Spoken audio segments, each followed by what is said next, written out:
Hello and welcome to another one of my videos. In this one, I will tell you about the symbolism and meaning of the Ten of Cups in the Thoth deck. As usual, I will start with a description of the card and then we will dive deeper into the symbolism of all of the elements that we can see here.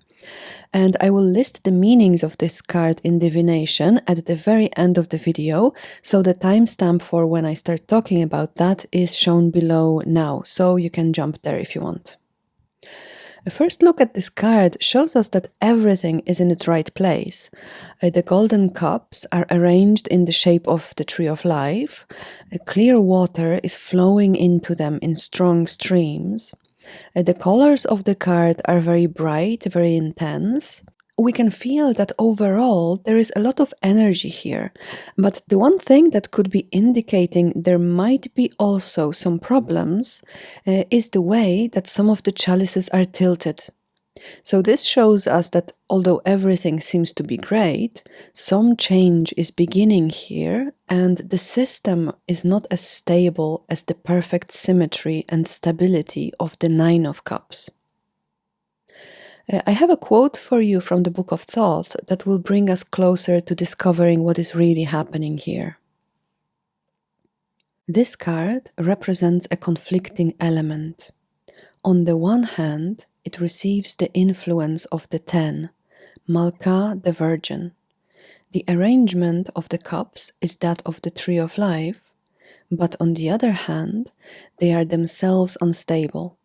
They are tilted. They spill the water from the great lotus, which overhangs the whole system, from one into the other.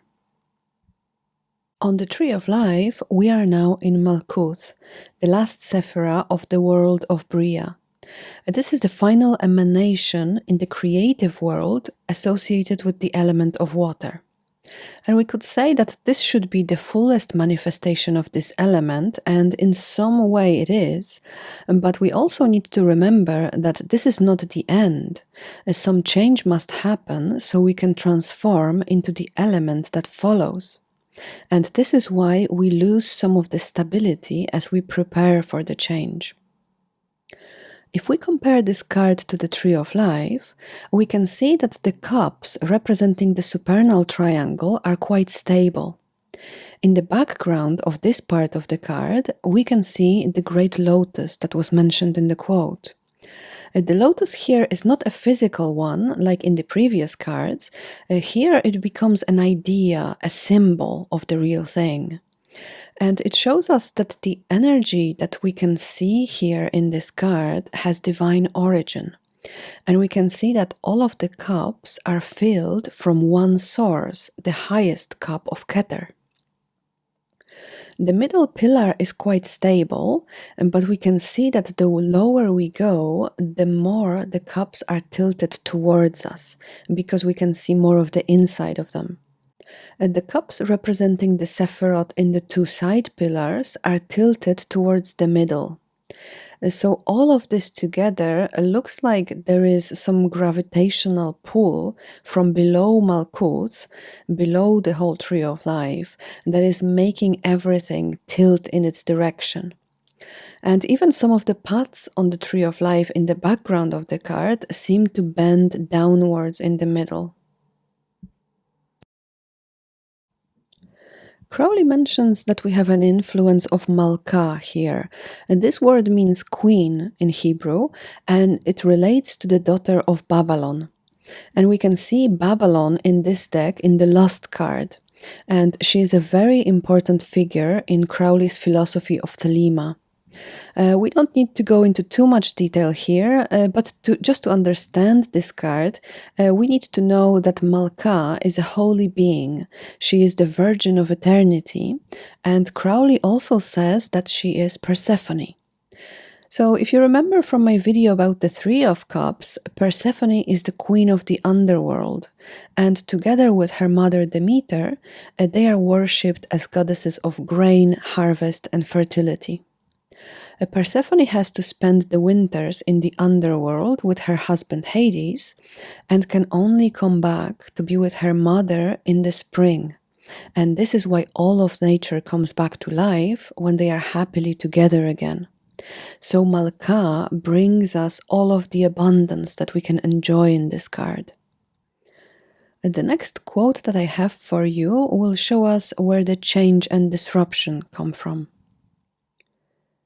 The work proper to water is complete, and disturbance is due. This comes from the influence of Mars in Pisces. Mars is the gross, violent, and disruptive force which inevitably attacks every supposed perfection. His energy displays the greatest possible contrast with that of Pisces, which is both peaceful and spiritualized. If we have a look at the decan wheel, we are now here in the last decan of Pisces. And this decan is associated with the time frame from the 11th of March until the 20th of March. So the very end of this decan coincides with one of the Sabbats of the year, Ostara. And let's discuss this first, and then we will unpack the astrological attribution of the card. So if we have a look at the cup handles in this card, we will notice that they remind us of ram horns, and this is a reference to the sign of Aries that is ruled by Mars. The sign of Aries follows Pisces in the zodiac, and this change of signs is associated with the celebration of Ostara. So we celebrate it on the spring equinox when the light and dark are in balance. In the northern hemisphere, this is of course the beginning of spring and all of nature comes back to life. So we can connect this time with light and sun winning with the darkness of winter. This time, of course, is also associated with Persephone emerging from the underworld to join her mother. And we can see that the Ten of Cups, connected with the last decan of Pisces, ends the whole cycle of the zodiac, and because of that, our current state needs to lose the stability. It needs to fall apart so it can create space for the new cycle that will bring us new opportunities. The card associated with the first decan of Aries that begins spring is the Two of Wands. So you can watch my video about that card to see fully how the change of cycles happens. Okay, so now let's get back to astrology. The redness of the lotus flower and the paths of the tree of life, as well as this reddish-orange background, they are all showing us the energy of Mars. And Mars, as Crowley says, is a forceful energy that brings change and therefore also destruction. It has a quality of being hot and dry, so it's a very fiery energy. Pisces, on the other hand, are the mutable water sign, and the quality of water is cold and wet. So this makes these two energies complete opposites of each other, and this creates the instability that needs to bring about change. Every 10 in this deck, as a final manifestation of the given element, invites decay and destruction that is necessary to move forward.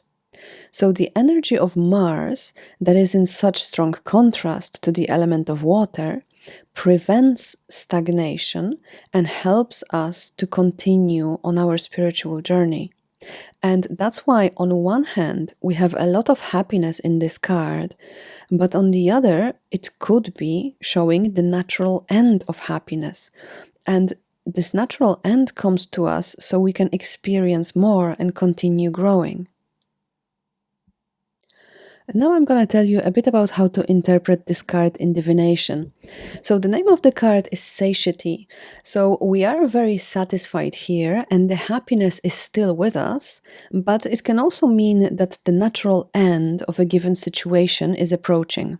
So it can have a positive meaning or a slightly negative meaning depending on where we are in life or where we are in a given situation.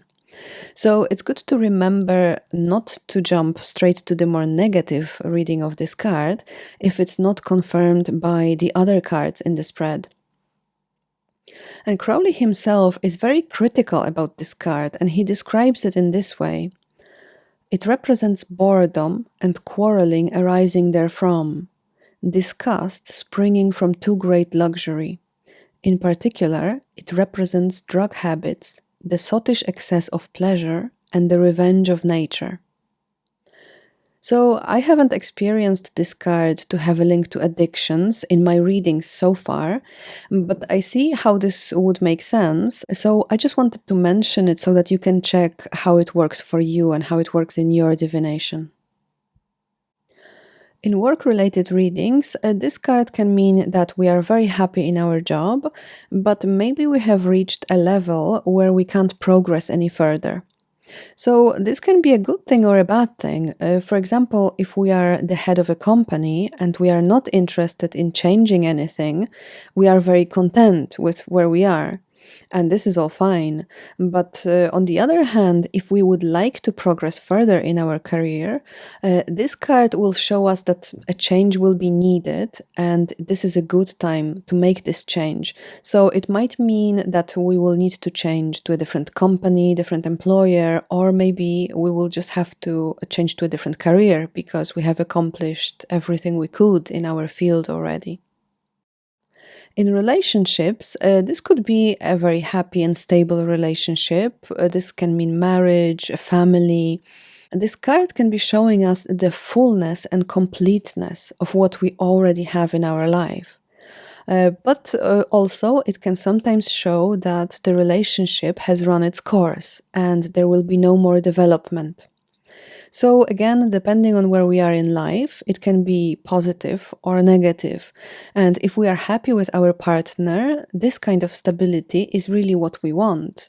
But if we are not fully happy and we are hoping for things to get better, then this card can show that it's not going to happen because everything has already been achieved here in the realm of emotion. In spirituality, a Ten of Cups will show a healthy flow of energy, possibly also approaching the end of a certain level in our spiritual development. So we might soon have a need to move to something new and find something different. As a person, this would be someone who has it all, someone who is very accomplished, has wealth, has happiness, but there also might be a tendency to search for more. There can be this irrational feeling of emptiness because there is nothing more to achieve. As advice, a Ten of Cups can tell us that a given situation is not going to get any better. But on the other hand, it can also remind us to enjoy what we have and don't try to look for a change in our situation if everything is good at the moment. As an obstacle, this card shows us that there is nothing more we can do. We have reached the natural end of this situation. And it can also show us that we might be looking for too much. We might be trying to get more than we need in a given situation. That's it for today. Thank you so much for watching, and please remember to like the video and, of course, subscribe to my channel if you haven't already. I would like to thank everyone who is already supporting the channel. I really appreciate your help. And if you want to start helping me to provide even more great videos explaining Thoth, please consider a one-time PayPal donation, or maybe you would like to become a patron of the channel. All of the links are in the video description below. So, once again, thank you so much for today, and I will see you in the next video about the Knight of Cups very soon. Thank you. Bye.